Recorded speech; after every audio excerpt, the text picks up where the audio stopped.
Our next guest grew up in a Christian family. As far as he can remember, he had always believed in God. As a teenager, though, he started dabbling in drugs and his life changed drastically until one day he met somebody who challenged him to give his life back to God. Here in his own words is Andrew's story. I am from New Mexico. I was actually born in Los Alamos, where the bomb was developed, because my dad was working up on that project back in the 40s. I was born in 1950, but shortly after that, my dad bought a piece of property in Santa Fe, which is only a 45-minute drive from Los Alamos, and so I grew up there, went to school there, and actually had a fabulous family life. I have to say that. A lot of people I hear complain about, their upbringing and their parents and this and that and the other thing. But mine was, I was very blessed. Let's put it that way. Good mom, good dad, one sister. I was brought up hunting and fishing and riding bikes, and it's just great family life, I must say. And I went to school in Santa Fe, graduated there from Santa Fe High in 1968. And that's where the story kind of gets interesting, because that fall of 1968, I went to New Mexico State University. My university experience was only 1 year. It was 1968 through 69. And during that year, I was actually a math major, and a great science student. Was elected in 1968 as a high school student as one of the top 2 science students in the state of New Mexico to attend the National Youth Science Camp in West Virginia, and but that was. It was just something that I was good at. It really wasn't my passion. At the university, I tried all kinds of different classes and became quite fascinated with philosophy.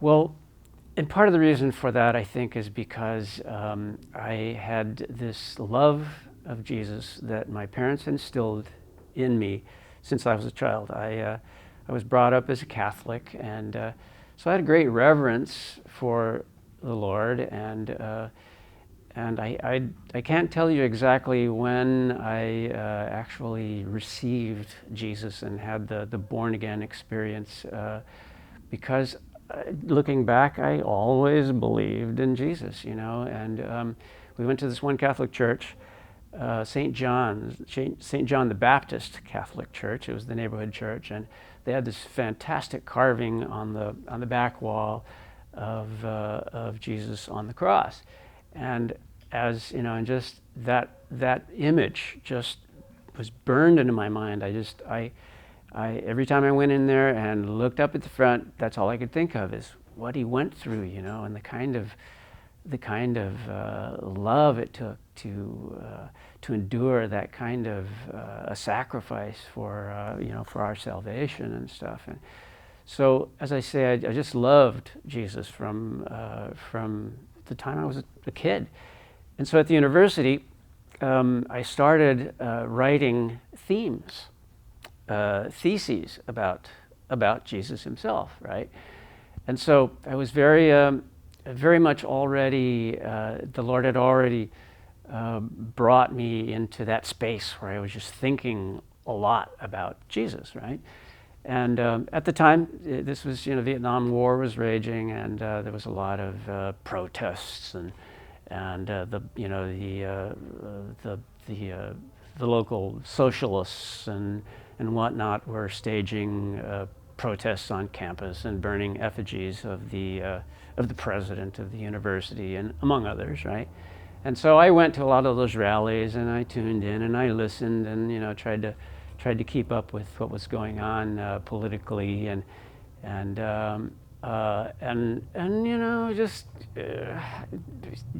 didn't get very far with me, except in the respect that it got me thinking about Jesus and the disciples. all right, and their lifestyle. So one night, 1969, my birthday, May 10th, I went to my buddy, my roommate, and I and a couple others went down to a street dance that was put on by one of the local groups there in Las Cruces. It was a free thing, and it was my birthday, and we were going to go out and do some mescaline, and and have a good time and celebrate.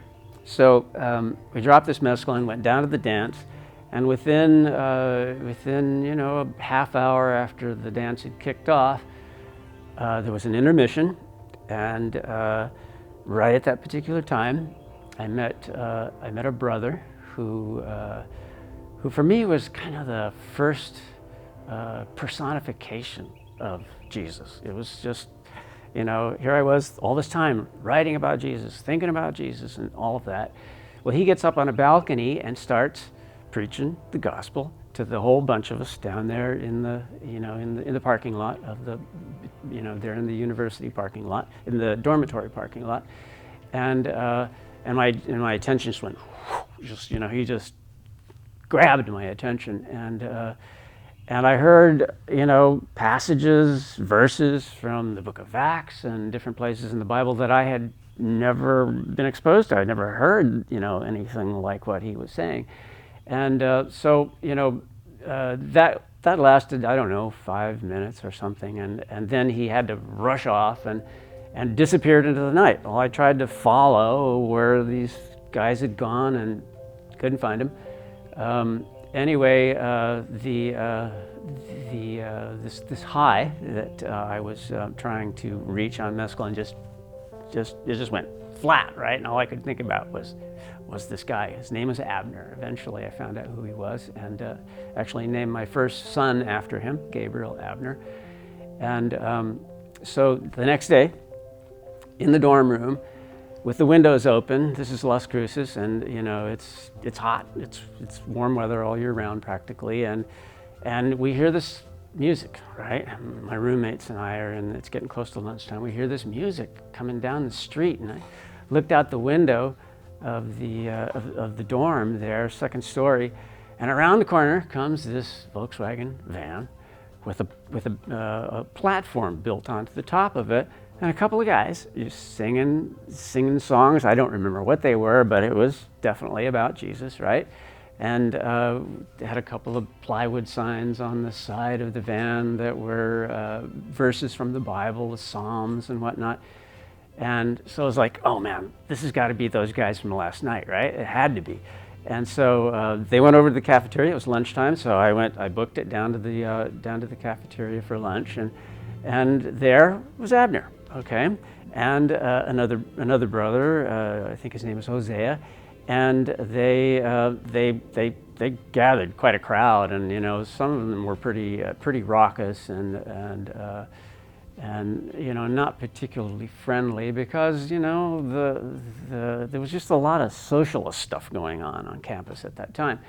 And so a lot of opposition to their message, and I found myself defending these two guys as they were witnessing to the group, right? So Hosea, of course, realized that I had some kind of a kindred spirit, and so he came over to me and witnessed to me personally, and eventually gave me this little red New Testament to take home with me, right? And invited me later on that day to come to their dinner gathering, which was just off campus there. And I said, okay, I'll be there, And so later on that day, I went to the dinner gathering, and there was about a dozen people in there. And I got to meet them all, and they prayed and asked the Lord to bless their meal, and they prayed for me. And it was like, wow, man, this is awesome, and then come to find out, this wasn't just a weekend activity that these guys were doing. It wasn't, like a Wednesday night Bible study or something they did on Saturdays and Sundays. These guys were like disciples, right? They were like following Jesus full time, all the time. They didn't just do this once or twice a week. This is how they lived. And to me, it was like, wow, man, this is, wow. This was like, as I said, I had been, thinking about Jesus, the disciples, that way of life. And these guys were doing it. It was like, wow, this is just awesome, right? So at any rate, they prayed with me though that evening, and then before you know it, the evening was over, and I had to get back to the dorm room. And this is 3 weeks before finals, so we were trying to study and get ready for the exams and stuff.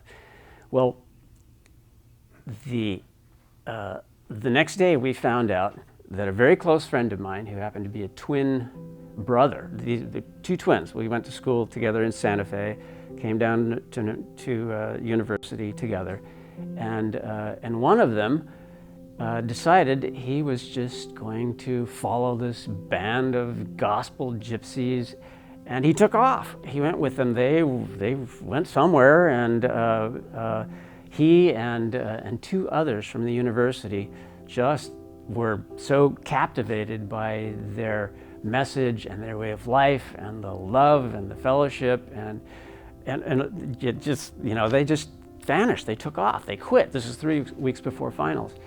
Well, we stayed behind, Andrew and I my tokayo, somebody who I had known from high school, same name as I, and we finished off, went back home for the summer to to start reading our little New Testaments, and we bought a couple Bibles, and the whole time thinking, man, who were these people and where did they go, and how can we find them? Well, we started getting postcards from the twin brother Matthew, who was reporting to us all of his experiences, and we were like, wow, this is cool, we got to go find Matthew, right? So the last postcard that we got from him was postmarked Fort Worth, Texas. So that summer we gathered all the money we could, savings, and we worked in a secondhand store and sold all kinds of stuff, and bought this Dodge van, converted it into a travel van with beds and a little sink and a stove and a fridge and stuff like that. And Andrew and myself and another friend, Jerry, who was also pretty fascinated with this idea of living the life of a disciple of Jesus, right? We got in the van and took off and just started kind of weaving our way through Texas until we got to Fort Worth. And maybe 2 hours after arriving in this great big city of Fort Worth, we were lost. We didn't know where to go or what to do. So we kind of drove through town and wandered around. We just happenstance went past the U.S. Post Office downtown. There was the little van, the little Volkswagen van with that 8x4 plywood sign on the side of it. And we knew, okay, these are the guys, right? This is where, so we parked, and just as we parked and walked up toward where the van was, Abner comes out of the post office. He's like, Andrew, Matthew, you're home. Gives us a great big old hug, and then invites us to the place where they were staying and working out of there in Fort Worth. And that was the beginning of a lifelong saga. We became disciples, right? They took us to where they were living, and we started going to the Bible classes, going out witnessing about Jesus every day, and memorizing the sets of verses that were given to us to learn. And and for me, Andrew kind of after a year or so he got homesick, and he decided to go back to Santa Fe. But for me, it was like place to place to place. With this band of gospel gypsies, this was my introduction to the Jesus movement of the late 60s and early 70s, and for me it was like I was home. It was just there was no other place to go. I wrote to my parents and told them what I was planning to do, and they were a little heartbroken because they had some pretty high expectations for me. I'd gotten a scholarship to West Point, and I was a pretty bright student and stuff. And but they, surprisingly enough, were open to the idea of me going out to preach the gospel, although my mom was like, hijo, if you want to preach the gospel, we'll send you to the seminary. You can be a priest and stuff, right? And I was like, no, Mom, you don't understand. That's not exactly the vision that I get from reading the Book of Acts and the New Testament stuff. And so, at any rate, they supported me, and eventually I married, had 4 kids, and they're all from 43 to 47 now, and 4 grandkids, and I still love Jesus as much as ever, if not actually even more, because I did have some experiences back in the 80s that really broke my heart and produced a love for Jesus that was even beyond that I'd ever known before, because I experienced his forgiveness and his mercy more than ever. I was a pretty good kid, when I was younger. I wasn't a crazy, wild, raucous dude, causing all kinds of trouble and breaking the law and stuff. But later on in the 80s, I got a little angry with the Lord over my marriage, and got a little rebellious and kind of backslid and went off and followed the gods of the heathen, actually, that I had fallen into, and till the Lord showed me again how much he loved me, and how much he wanted me to stick close and not wander. And so back in the early 90s or so, I started selling off. I'd bought this beautiful boat and started selling off my stuff. And in fact, the boat, I actually raffled it to support a local soccer league that was forming, and started writing a book that I'd always wanted to do. It dealt with end time prophecy. It's still online. It's still available online. It's called, and I might as well promote it a little bit. It's entitled "The Voice of the Seventh Angel," and so I've just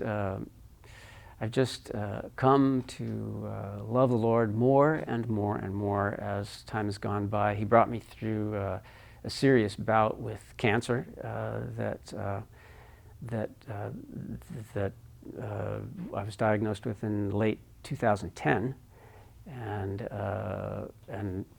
healed me of. I guess it was late 2016 that I did get some treatment for it, but it was all alternative. I didn't do the chemotherapy and the surgery and all that sort of stuff, but rather it was a diet change and a lifestyle change, and then everybody that I know was praying for me. People as far away as China and Thailand and all over the world were. When they learned that little Andrew was dealing with cancer, they got down, started praying for me. My mom and my sister and everybody, and of course my lovely wife, and so by the end of 2016, I was all healed up. It was just a miracle. It's just absolutely wonderful. So now for the last, so that's 20. So the last 2.5 years or so, I've been free of that cancer and feeling strong and great, and back in fellowship with a lot of the folks that I first got to know and formed these lifetime relationships with. Dear friends, all disciples of the Lord Jesus. I'm 69 now, and looking forward to at least a few more years of working the harvest out there. So pray for me, y'all.